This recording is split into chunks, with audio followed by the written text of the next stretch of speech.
Hi guys, hope you're doing well and welcome to another beer review, and today we're going over to Lithuania, to Lithuania's second oldest brewery I believe, and this is the Švyturys brewery dating back to 1784, and this is the Švyturio, Švyturys. I do apologise about my terrible mispronunciation. 5% ABV, and this is basically a pale lager.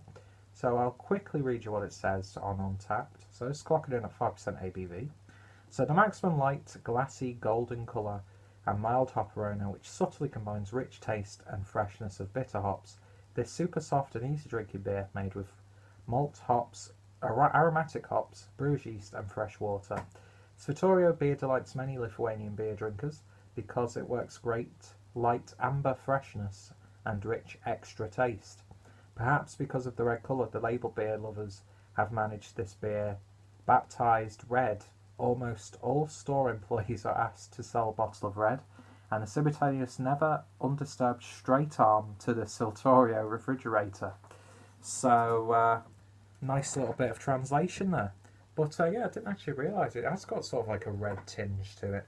But cool looking artwork, very traditional in one of those sort of fancier sort of bottles.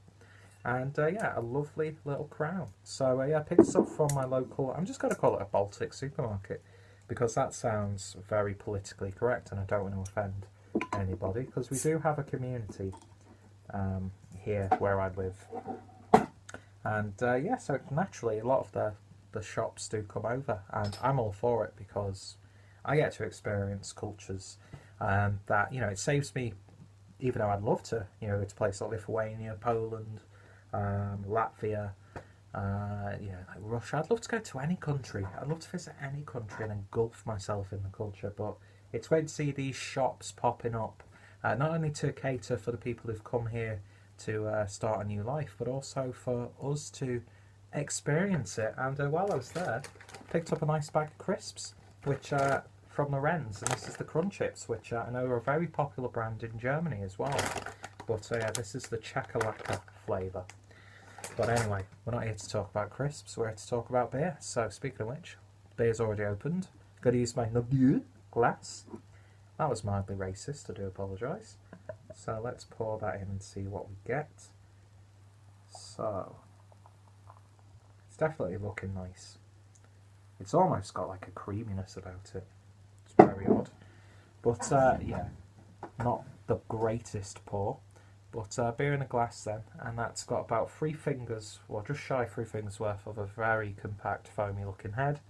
Crystal clear, nice steady carbonation. It's golden, pale, not really getting too much redness. It's not really, it's got subtle amber hues, but it is more golden, sort of like along the lines of like a Pilsner almost. Actually, it's got a little bit more depth and darker contrast than like a regular Pilsner. I'm going to say like a Hellas beer, just for argument's sake. But yeah, it looks really nice, especially with a lovely sort of sun. Even though the sun's gone away, we've still got a nice blue sky. Anyway, so let's see what we get on the nose. Lemon sherbet. I get like a sort of like a, not like a vibrant lemon sherbet, but like a really nice matured lemon sherbet almost. Green hops there. It's got that very subtle baked bean, slightly farty smell in terms of muskiness that some of these beers do have. Dip your nose right in there, Peter. That's what she said before she cried. But yeah, it's very grassy, straw-like. It's got that sort of like wet straw, almost like a wet farmer's field aroma to it. Not that I'm, you know, a sucker for just standing in wet farmer's field. You know, I'm not Werner Herzog, for God's sake. Yeah, crispy, malty, tiny bit farty, a little bit tinny, but you know, not overly offensive. It has cooled down a little bit because this was straight out the fridge when I did it, but I've been back home for about an hour now, so it's still got a little bit of coolness to it, but it's not ice cold.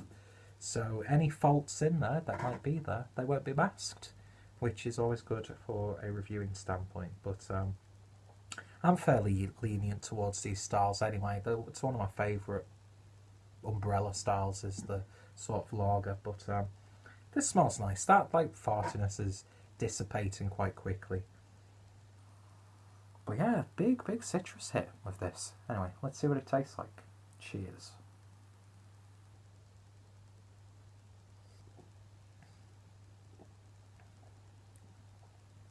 That's spicy. It's got like a spicy kick to it.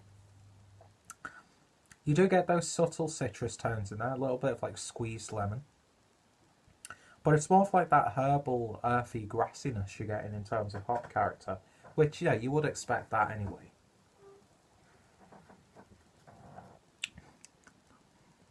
So I do like plain crackers. It almost has that sort of like Hovis digestive biscuits, which I know people are going to say, it's just a digestive biscuit with shaped as a Hovis loaf. They taste different than like a McVitie's digestive. Do you know what I mean?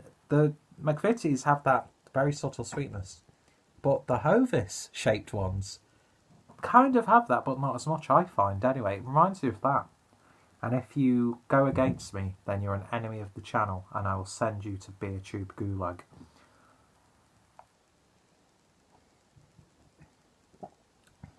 No offensiveness, really. There's like that subtle sort of like hop, what's it called?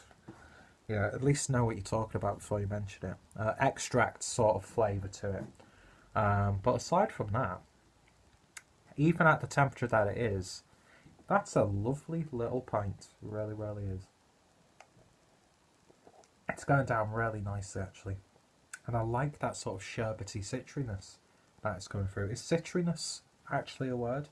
And you know what? It's actually going really well with this chicken and pasta pesto bake that I made, which has like lasted me for nearly 2 days because I needed some for work. But yeah, this is lovely. Beer and a burger sort of deal. Do you know what I mean? Barbecue, knock some back.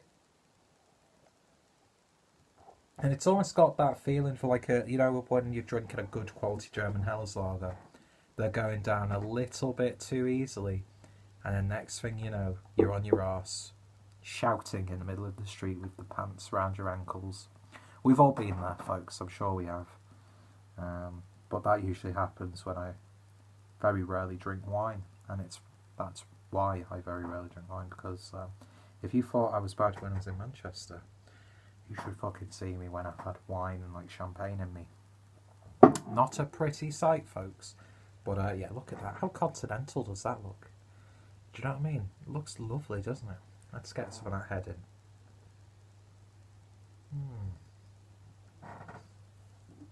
The head doesn't taste too nice. I don't know what I would describe that flavour. It's always fermented. But it does make the body a little bit more creamy once it's incorporated, as you would expect. Body is up at... It's a bit bolder than you would expect a beer like this to be. It's got character. It almost reminds you of like a very faint golden ale, like British golden ale almost. It's got that hoppiness. Very modest, though, in its hoppiness. But I tell you what, that's a lovely little drop. And, you know, minus the price of it, because there are cheaper alternatives out there. But if I was in that shop again, and I was like, do you know what? I remember really enjoying that beer. I'd pick up another bottle. Lovely, lovely stuff. I don't think I've reviewed anything else from Lithuania. I think I've reviewed some Latvian beers, but not Lithuanian beers. And I don't think Harry's reviewed this one. I was saying when I was doing my Beer 52 unboxing, he should like write a book specialising in these sorts of beers. But yeah, that's lovely. If I had 2 or 3 bottles of that, I'd be a very happy chappy. So in terms of a rating, I'm going to actually give that 8 out of 10. I like it that much that it's an 8 out of 10. One that I would actually go out my way to try again. And I would definitely try more of their beers, because looking on Untapped, they do quite a lot of stuff. Even a Scotch ale, which I'd be very interested to try. And yeah, breweries like this fascinate me a lot more than some of those hyped craft breweries who people go on about now. Not that I don't love them, because I do love a good craft beer. I love any beer that I think is brewed well and tastes good. I don't care who brews it. You could be the man who murdered my whole family with a spoon. If you made good beer, I'd hate you. I'd really hate you, and I probably would kill you. But I'd enjoy the beer that you make. And I'd tell you before you die, it it's such a shame I have to kill you because you make some really nice beers. Do you know what I mean? I'm sure we've all had that thought cross our minds sometimes, but yeah, that's really, really nice. I like that a lot. Anyway, so if you've tried this or any of the other beers from the brewery or from Lithuania, then give me your thoughts, opinions down below in the comments. If any of my friends and fellow beer tubers have by chance reviewed this, their links will be included down below. Check out the brewery and all their social media. And I apologise to anyone from Lithuania for my terrible mispronunciation. So, yeah, lovely, lovely stuff. A very pleasant surprise. So, if you've tried it, let me know your thoughts, opinions. I'm repeating myself now, so it's time to go. Thank you all for watching. Check out my lager playlist for more good examples of the style. And I shall hopefully see you all later. Cheers.